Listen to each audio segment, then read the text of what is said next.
ela eles falam que é um documentário, mas documentário é aquilo que é a realidade, né? E você não concorda com as falas da autora do crime, né? Porque ela já foi condenada, vamos, já pagou pela vamos, pena. vamos, Para quem não se recorda, foi o caso do Marcos, dono da IOC, o herdeiro da IOC.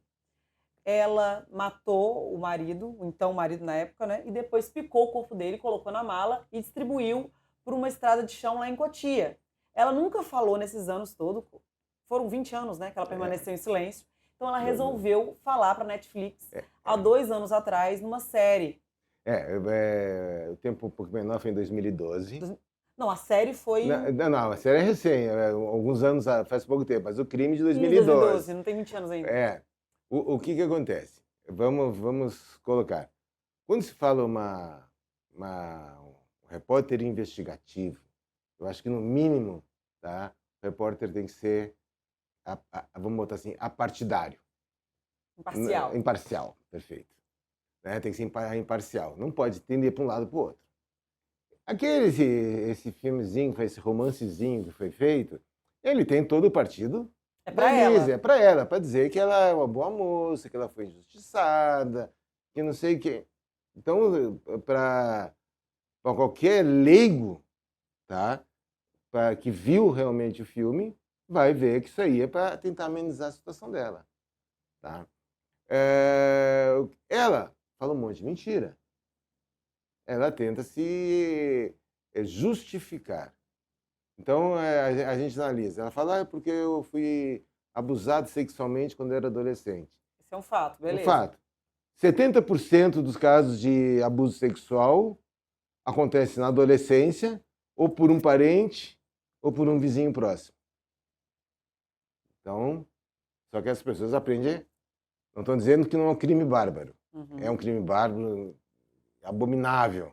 Mas as mulheres conseguem deixar naquela caixinha guardada lá no fundinho. Aí ela fala o seguinte, que ela teve um pós-adolescência, uma vida difícil. Para quem estuda hoje, começa a trabalhar no sozinho, puta, é muito difícil. A pessoa tem que camelar pra caramba. Imagina, então, uma jovem do interior, sem estudo, pior ainda. Tá? Aí eu falo o seguinte, se ela resolveu trabalhar como prostituta, ninguém tem que ver nada com isso. Não está fazendo nada de errado. Foi uma opção dela, de ela trabalhar e viver. Tá? Então, não queira me justificar o ato em função de um passado que não se justifica o ato que ela cometeu, que foi um ato bárbaro. Tá? Então, ela mente, mesmo ela mentiu no júri, mentiu também nesse filme. Esse filmezinho, tá? Com relação a, tipo assim, a distância de tiro. E para quem não sabe, a gente está falando desse caso porque o Salada trabalhou, foi lá, viu os pedaços, os restos mortais do Marcos. Eu fiz a reprodução simulada e fiz o luminol. Entende? Mas e os pedaços, né? O que acontece? O DHPP ele trabalha cidade de São Paulo. Uhum. Cotia já não está. Cotia é fora. Então, se tinha, em termos de investigação, o desaparecimento de um empresário.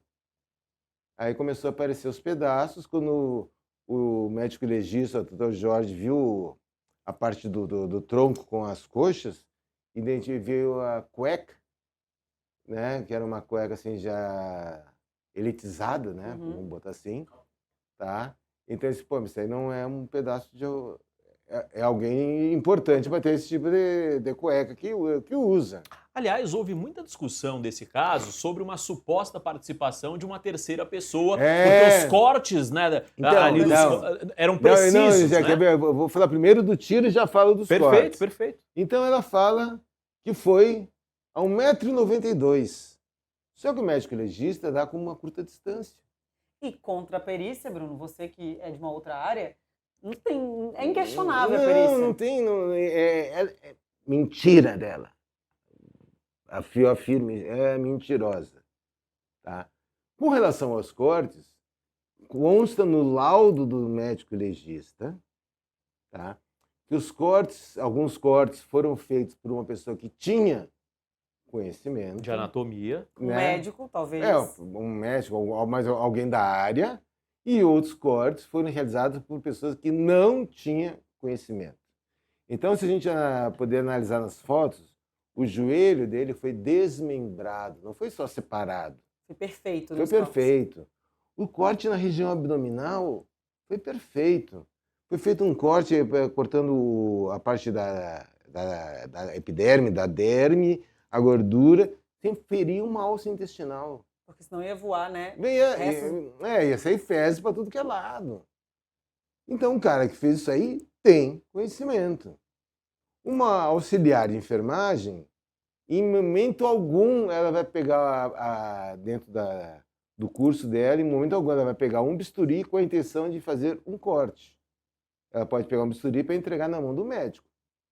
Mas de cortar, não. Nem auxiliar de enfermagem, nem técnico e nem enfermeira padrão não faz corte. Isso sim, porque eu conversei com profissionais da área falando, não tem isso aí na faculdade. Mas na época, você me corrija se eu estiver errado, na época abriu uma investigação, um inquérito para saber quem era essa outra pessoa envolvida no caso. Sim. Inclusive falavam, mora um médico aqui na outra torre. Sim. Porque a pessoa pode ter, porque não tem imagens dessa pessoa circulando, subindo pelo elevador e indo até a cobertura. Então pode ser um morador de outra torre que foi pela escada e subiu. O acesso que se teria seria pelas escadas. As escadas não têm câmera. Na garagem tem câmera, alguns pontos tem, mas não, pelo que eu me recordo, não fecha toda a área de forma que você não consiga... Tem ponto cego. Tem uns pontos cegos. Então, com certeza deveria ser alguém de um bloco ou do outro. Até onde eu sei, né, não participei dessa investigação, não se conseguiu provar nada com relação a essa terceira pessoa. Mas existiu mesmo uma investigação. Mas existiu... Eu, como perito, pela minha experiência, eu diria que os cortes dos membros superiores do pescoço foi absurdamente mal feito. Entende? Absurdamente. Quer dizer... Incompatível, né? Cortes mal feitos e embaixo já cortes super bem feitos. Totalmente incompatível. Totalmente incompatível. E o legista dá essa incompatibilidade. Ele lauda isso. Está no laudo do legista, então não sou eu que estou falando. O legista botou isso no laudo. E também tem sobre o tiro, que ela fala que foi a 1,90 m de distância. O perito, né, o legista, coloca no laudo que foi próximo. Sim. E durante a oitiva dela, perguntam o que tinha no olhar do Marcos. Isso é interessante também. Então, o que acontece? Eu, na reprodução simulada, eu tinha noção da lesão, não tinha assim com relação à angulação. Eu tinha a lesão na localização dessa lesão. Depois que eu fiquei sabendo o trajeto do projétil na cabeça dele. Então, o que acontece? Eu perguntei para ela, o que você está vendo nos olhos do Marcos? Que ele vinha caminhando e ela estava numa copa, né? E ele caminha na direção dela. E ela deu a distância que ele estaria no momento que ela realizou o disparo. O que você viu nos olhos dele? Ela, raiva. O que você viu nos olhos dele quando você atirou? Ódio. Só que, se ela está olhando nos olhos, tá? Seria impossível. O trajeto do projétil na cabeça foi de cima para baixo, da esquerda para a direita e da frente para trás. Então, o projétil entrou mais ou menos com essa orientação. A 2 metros, ela olhando nos olhos... Não teria como. É impossível. E ele sobe com uma pizza, abre a porta... Então, o que acontece? Ela, quando na reprodução simulada, ela fala assim que ele buscou a pizza e eles estavam na mesa discutindo.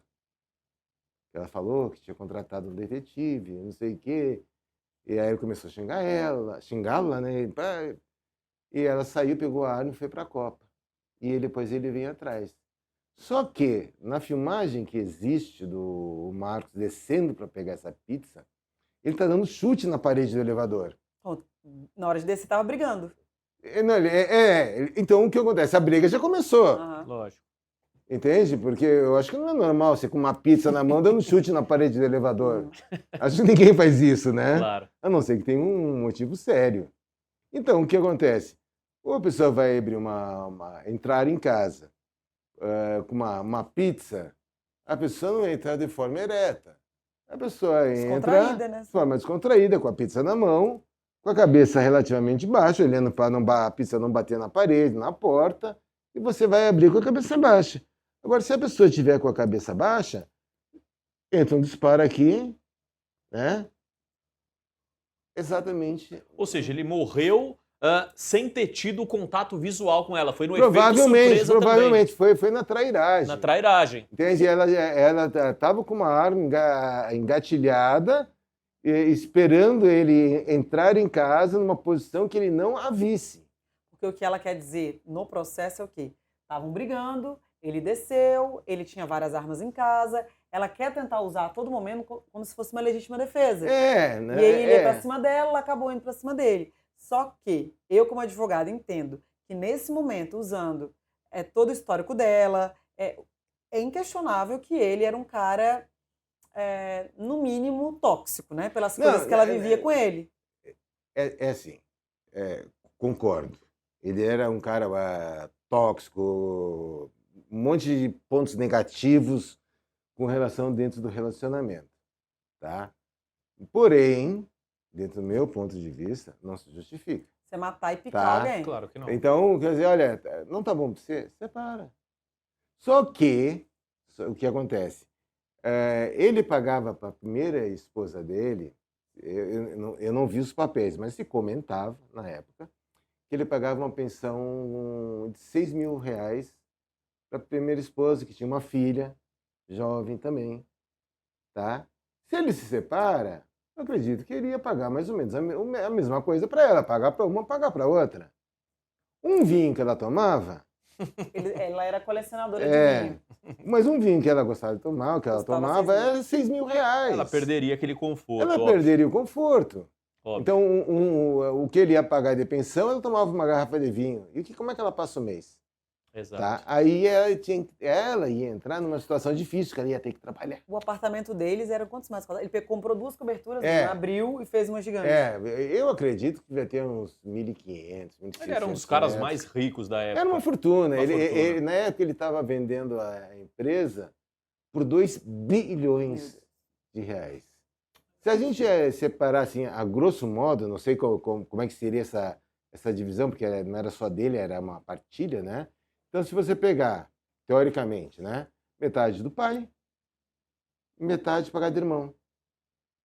Então, teoricamente, né, dentro dessa divisão, ele teria direito a 500 milhões. Tira aí 100 milhões de imposto. Dava 400. Tá bom, né? Viver, não tá bom. Não, mas ele tem outra filha, né? Então, 200 milhões para cada filha. Dá para viver, né? Dá, acho que dá. Dá para tomar vinho de R$6.000, Dá, né?